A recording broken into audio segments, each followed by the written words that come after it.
And somewhere out in Spira tonight, they'll have reason to be celebrating.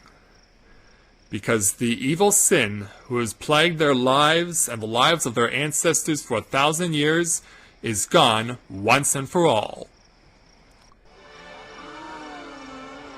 And that indeed is cause for celebration. Everyone will be celebrating tonight. The Aurochs, and there's Luzu there, who of course lost his friend Gata in Operation Mihen. We see Klasko there in the background as well. So yes, there Luzu, your friend is now at peace at long last. A salute to his friend. And from Klasko as well. Yeah, everyone's taking the chance to salute from the Chocobo Knights, including Lucille. And her assistant, whose name I can't remember. I'm so sorry. Yeah, there are just so many characters in this game, it's hard to keep track of them all. But we do remember Maiken. He gave us a lot of wonderful stories over the course of this game. Yeah, they're definitely singing the Hymn of the Faith tonight. But it's not for the reasons that they normally do so. With the full elimination of sin, the Hymn of the Faith will now have a completely different meaning. And the aeons that lurked deep within the temples of Yevon, they are no longer required. And therefore, they will now stop draining energy and be completely petrified. Never to be used again.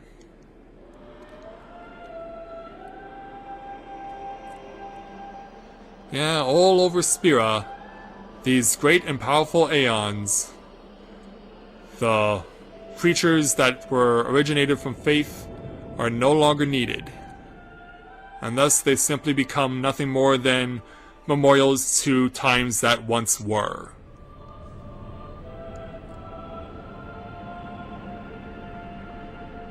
Each and every one now destined to turn into nothing but stone. Their majesticness no longer required. Their power no longer necessary. And the faith and our little druid boy can now rest in peace. They no longer have to keep their dream alive.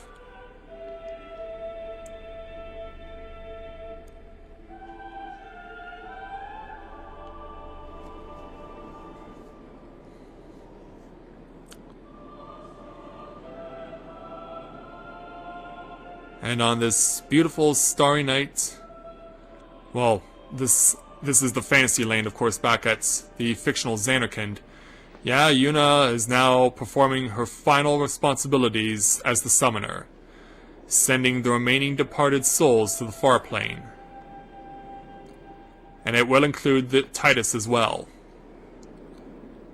But of course, it's not only Titus, we also learned that Orin is also undead. So, he also has to disappear. But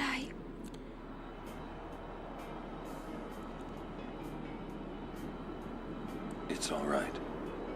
Yeah, I mean, Orin's pretty much been waiting this day for 10 years to put himself at rest, and as well as Jekt and the full elimination of sin. So, Orin now begins to say his goodbyes to everyone. Doesn't need to say it, he just looks at everyone and prepares for his departure.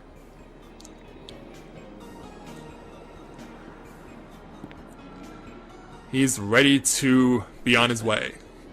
Long enough. Well, hopefully when you get to the far plane, you'll be able to use both your eyes, because I can only imagine what it was like living for so many years with the use of only one eye.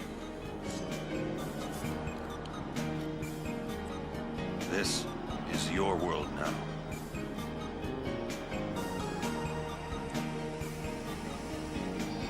And with those final words, Orin departs for the far plane.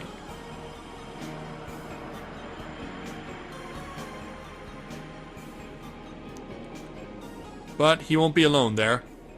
At least not for too long.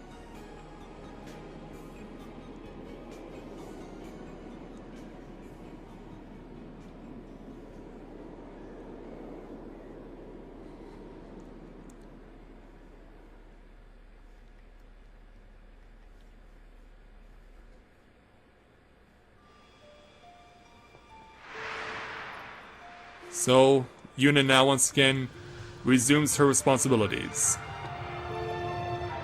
and prepares to send the Aeons off into the unknown.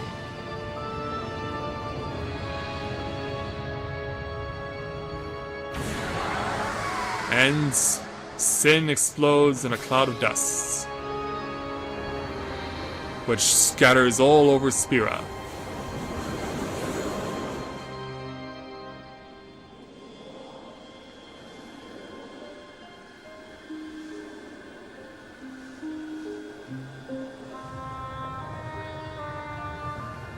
Yeah, it's not going to be around for much longer. And for that matter, neither will the Aeons. Their services are no longer required.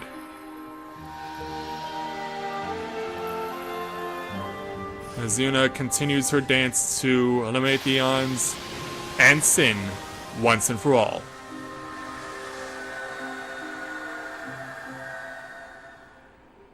And meanwhile, back on Mount Gagazet, you probably remember all those dead bodies that were embedded in that stone. Well, they're now no longer needed as well, and thus they'll petrify.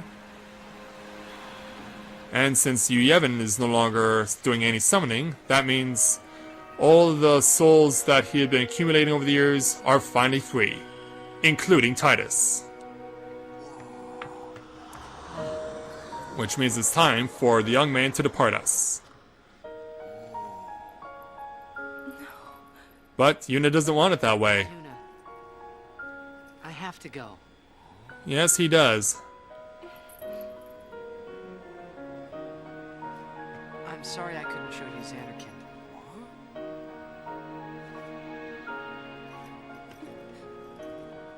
Xanarkand. He's gotta leave us. He can't stay with us anymore. We're gonna see you again. Well, what are you waiting for, Yuna? Yeah, go to him. But... yeah. He just went right through her. Yeah, Titus is now indeed a spirit. And he has to go to the next world. And join all the other fireflies out there up in the heavens. Yeah, we've got to leave from this place. But so does Titus. And it won't be with the rest of these guys.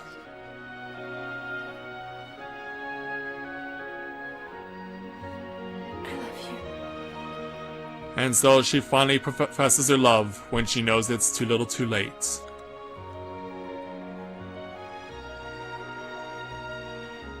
Yeah. She defeated Sin, but she lost the man she came to know and love.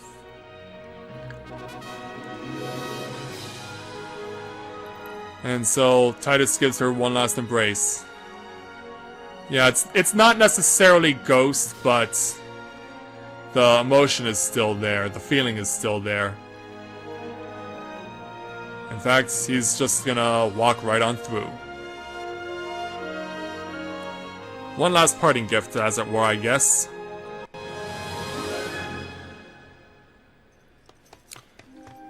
And away he goes. Vanishing into the clouds, where he'll meet some old friends and his father.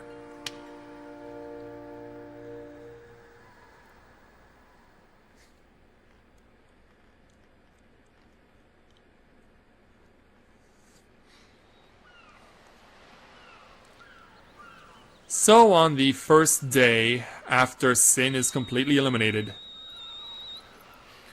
our former summoner, the young Heterochrome, participates in an exercise that she really no longer needs to do. Yuna, it's time. Time for you to finally get into some proper attire there, Cure Black. I get the feeling that will never happen. But it is now time for the former summoner Yuna to make her way into the Blitzball Stadium in Yuna to get, or the stadium in Luca to give her first public address.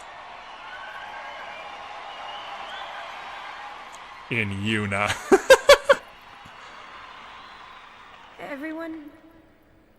Everyone has lost something precious. Everyone here has lost homes, dreams, and friends. Everybody, now, Sin is finally dead. Yeah, that is definitely worth a round of applause. Spira is ours again. Yes, after 1,000 long years, they never have to worry about sin or summoning ever again. Now we can make new homes for ourselves. And new dreams. Although I know the journey will be hard. We have lots of time. Indeed they do. Together, we will rebuild Spira. Yeah, with the Albed, I'm quite sure. The road is ahead of us. So let's start out today.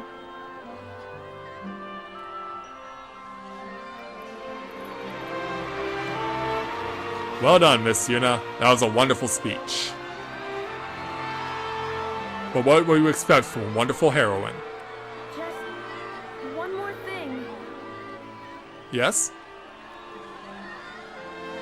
The people and the friends that we have lost. No dreams that have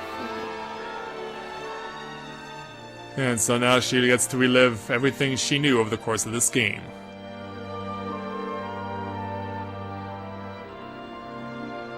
A series of flashbacks that takes us to the end. Never forget them. And with those words, and with that last fading of the Firefly, that brings this Let's Play to a close. We get to close the chapter on Final Fantasy X. So, it was definitely a good time for me to come back to this game, to play it after nearly a decade away from it. As I said, it's a good time for me to come back to this game after, like I said, for so long. But also, as well, of course, we have the HD remake of Final Fantasy X and of X-2 coming early next year. So, what better time to play this game? And for those of you wondering, am I also going to play Final Fantasy X-2 as well? The answer is yes, I will. I will also be playing it. In fact, I actually plan to play it probably starting on December 31st. So in just 10 days, I will get started on my Final Fantasy X-2 Let's Play. And I'm planning on doing something a little special for that one. Unlike a lot of other gamers on YouTube who I'm pretty much sure play Final Fantasy X-2 as a 100% run, I'm planning on doing the opposite. I'm planning on doing a minimalist run of Final Fantasy X-2 in such a way as to get the lowest completion percentage possible. So this means trying to minimize the use of side quests, getting only necessary dress spheres. Damn, I'm finding it hard to find words right now. And in addition to that, there's also a decision that has to be made during the course of that game that pretty much every other YouTube gamer who has played Final Fantasy X-2 will take. But I'm going to be taking the opposite decision, if for no other reason than the fact that I want to get the lowest completion percentage possible. So that's pretty much what you can expect from me when we get to December 31.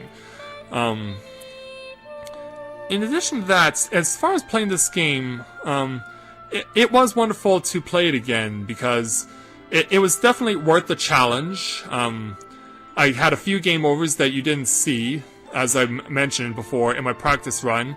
And just trying to remember the various tendencies of opponents and what they did and what they didn't do. Trying to remember all that after playing so long and trying to avoid the use of game facts. Pretty much the only time I needed to use game facts was when I was doing the Trials of Yevon. That was pretty much it. The cloister trials, all 5 of them. But other than that, I pretty much did this on my own.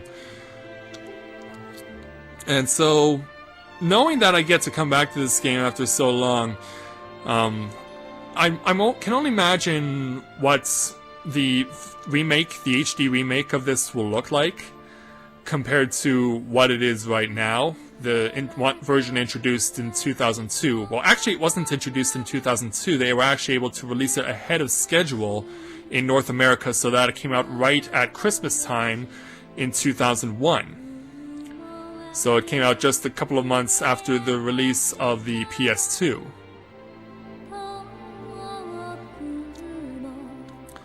And so that definitely makes me think about what will happen with that HD remake version. I've seen Ash 10 show off some of the various clips of the promos on his YouTube channel, and he's also favorited a few of them.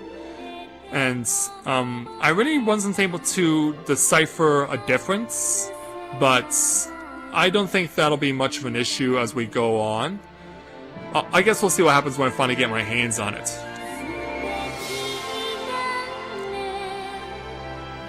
So, I can put this one to bed, and I can now focus solely, at least until December 31st, on my blind Let's Play of The Legend of Zelda Twilight Princess.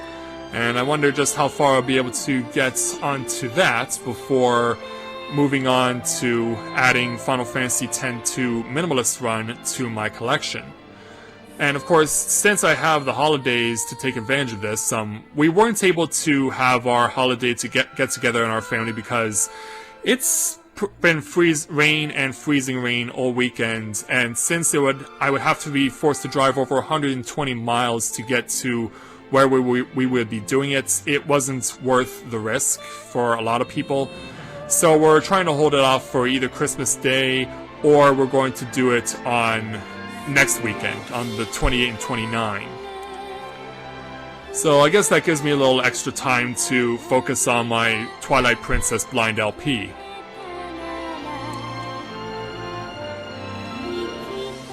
I'm just trying to think of things to say because this is a notoriously long credit line. I think it goes like 7 or 8 minutes in length.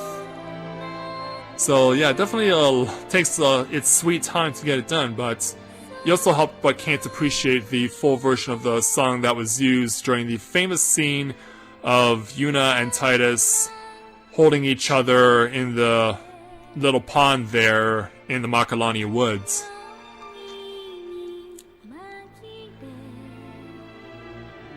So I'd like to take this opportunity, I guess, to thank everyone who was willing to come over to my channel and watch my Let's Play of Final Fantasy X-2, because, yes, we have now brought it to a close, and I can now move on, as I said, to focusing on my Twilight Princess blind LP. And of course, in 10 days, we'll get started on the Final Fantasy X-2 Minimalist Run. So, thank you very much everyone for watching my Let's Play of Final Fantasy X, and when I join you again for more awesome Let's Plays, as I leave you with a little image of Titus immersed in the water, which I guess has been his natural habitat for so much of this game. Thank you very much for everyone for watching, and until next time, take care, and I will see you soon.